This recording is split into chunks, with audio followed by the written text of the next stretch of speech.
ताजदारे खत्म नबूवत जिंदाबाद जिंदाबाद या रसूल। अस्सलामु अलैकुम रहमतुल्लाहि व बरकातुहू। बिन्ते इस्लाम आपकी खिदमत में हाजिर हूँ। नाज़रीन इकराम, इस्लाम में आने के बाद लोगों ने औरतों को बेकदरी की निगाहों से देखा। इस बेकदरी की एक शक्ल ये थी कि लोग इबादत में इतने मशगूल हो जाते थे कि बीवी की कोई ख़बर ही नहीं। हज़रत उमर बिन इलियास और हज़रत अबू दुर्दा का वाक़या बड़ी तफसील से हदीस में मज़कूर है कि कसरत इबादत की वजह से इनकी बीवियों को इनसे शिकायत हुई।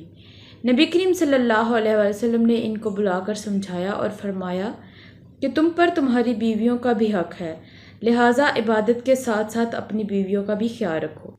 बीवियों के हकूक़ के बारे में आप सल्लल्लाहु अलैहि वसल्लम ने हज्जतुल विदा के मौका पर फरमाया, लोगों, औरतों के बारे में मेरी वसीयत कबूल करो, वो तुम्हारे ज़ेरे नगीन हैं। तुमने इनको अल्लाह के अहद पर अपनी रफ़ाकत में लिया है और इनके जिस्मों को अल्लाह ही के कानून के तहत तसर्रुफ़ में लिया है।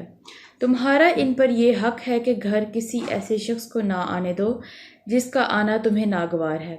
अगर ऐसा करे तो तुम इनको हल्की सी मार सकते हो और तुम पर इनको खाना खिलाना और पिलाना फ़र्ज़ है। आप सल्लल्लाहु अलैहि वसल्लम ने एक और जगह फरमाया, तुम में से बेहतरीन वो है जो अपनी बीवियों के लिए बेहतरीन साबित हो, और ख़ुद मैं अपने अहलो अयाल के लिए तुम सब में से बेहतर हूँ।